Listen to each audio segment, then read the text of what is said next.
ধরেন আপনি রাস্তার পাশে দাঁড়িয়ে হাসাহাসি করছেন আপনার বন্ধু বান্ধবের সাথে, এমন তো অবস্থায় রাস্তার ওপারে দুইটি মেয়ে দাঁড়ানো আছে এবং তারা ভেবেছে আপনি তাদেরকে দেখে হাসি ঠাট্টা করছেন। এরপরে এই মেয়েগুলো তার বয়ফ্রেন্ডদেরকে ফোন দিয়ে বলে তাড়াতাড়ি আসো, আমাকে দেখে মানুষ হাসাহাসি করছে। তারা উত্তেজিত ভাবে এসে আপনাদের উপরে ঝাঁপিয়ে পড়লো। এক পর্যায়ে আপনার জীবনটা চলে গেল। সামান্য একটু হাসির জন্য একটা মানুষের জীবন চলে গেল। হাদিসের মধ্যে স্পষ্ট ভাষায় বর্ণিত রয়েছে, একটা সময় আসবে যখন মানুষ একজনকে শেষ করে দেওয়ার পূর্বে সে জানবে না কেন তাকে শেষ করে দিচ্ছে এবং আরেকজনও জানবে না কেন তাকে শেষ করে দিল। পারভেজ নামক এই ছেলেটি একটু হেসেছিল। আচ্ছা, ধরে নিলাম সে মেয়ে দুইটাকে দেখে হেসেছে। শুধুমাত্র হাসির জন্য একজন মানুষের জীবন আপনারা কেড়ে নিতে পারেন। সোশ্যাল মিডিয়ার মধ্যে প্রত্যেকটা মানুষ আপনাদের ছবিগুলো শেয়ার করে বলছে আপনাদেরকে দেখলে রাস্তার কুত্তাও তাকাবে না, আর মানুষ হাসবে তো দূরের কথা। আপনার বয়ফ্রেন্ডের সাথে আপনার কিসের সম্পর্ক, শারীরিক নাকি মানসিক? এখন মানসিকের চাইতে ফিজিক্যালি সম্পর্ক মেয়েদের সাথে ছেলেদের বেশি হয়ে যাচ্ছে, আর যার কারণে বয়ফ্রেন্ডকে ফোন দেওয়ার সাথে সাথে এসে আরেকজনের জীবন কেড়ে নিচ্ছে। যে বা যারা তার জীবনটা কেড়ে নিচ্ছে ইতিমধ্যে সিসি ফুটেজ তদন্ত করে কিন্তু তাদেরকে শনাক্ত করা হয়েছে। খুব দ্রুতই তাদেরকে অ্যারেস্ট করা হবে, জানতে পারবেন বাকি ঘটনাগুলো। এই সকল মেয়ে নামক ডাইনির দল কিন্তু আমাদের চারপাশে ঘুরে বেড়াচ্ছে। এরা ছেলেদেরকে ব্যবহার করছে বাজে কাজ করানোর জন্য। অনেস্টলি ভাই, কোনোদিন কোনো ছেলে এদের দিকে তাকানোর কথা না। এদের দিকে মানুষ কেন তাকাবে? আচ্ছা তাকাইছে, নাহলে ভুলবশত একটা ছেলে আপনাদেরকে দেখে একটু হাসি ঠাট্টা করছে, এটাতে এমন দোষের কি হয়েছে? আপনি যে গাড়ির পিছে বসে বয়ফ্রেন্ডের সাথে মনে করেন কাম সেরে দিয়েছেন, সিপাসাপিতে গিয়ে যৌবন জ্বালা মিটায় ফেলছেন। আচ্ছা, এই যে আপনাকে নিয়ে এই ধরনের কথাগুলো বলছি,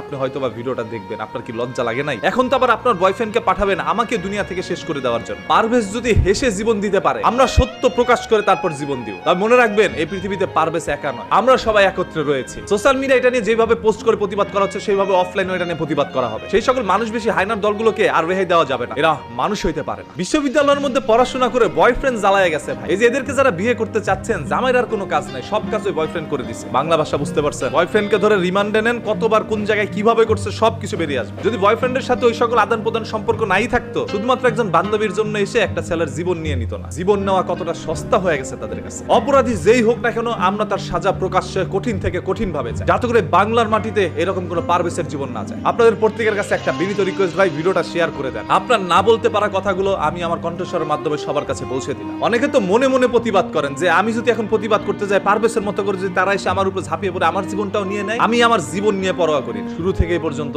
অন্যায়ের বিরুদ্ধে প্রতিবাদ করে আসছি, সত্য কথা বলে আসছি। সত্য বলতে গিয়ে যদি জীবন যায়, আমি সেটা গ্রহণ করে নিই। তারপরে বাংলার মাটিতে আর কোনো পারভেজের জীবন আমরা নিতে দিব না। কি একটি আশ্চর্য বিষয়, একটি ছেলে জাস্ট হেসেছিল, হাসার কারণে জীবন চলে গেল। এগুলো কি মানা যায়? আমি আল্লাহর সৃষ্টিকে বাজেভাবে দেখবো না, তবে এদেরকে বাজেভাবে দেখতে হবে। আল্লাহ তাআলা এদেরকে সৃষ্টি করেছে হাদিসের সাথে মিলে যাওয়ার জন্য। আজকেরা পুরো পৃথিবীতে দৃষ্টান্ত হয়ে থাকবে যে তাদের দিকে তাকিয়ে হাসার কারণে তারা জীবন কেড়ে নিয়েছে তাদের বয়ফ্রেন্ডের হাতে। এবার কেঁচো খুঁড়তে গিয়ে বড় বড় সাপ বেরিয়ে আসবে। কতগুলো সাপের সাথে আপনার সম্পর্ক হয়েছে সব বাঙালি জনগণ জানতে পারবে। পারভেজকে তো আর আমরা বাঁচাইতে পারি নাই, এখন সবাই তার জন্য দোয়া করি যাতে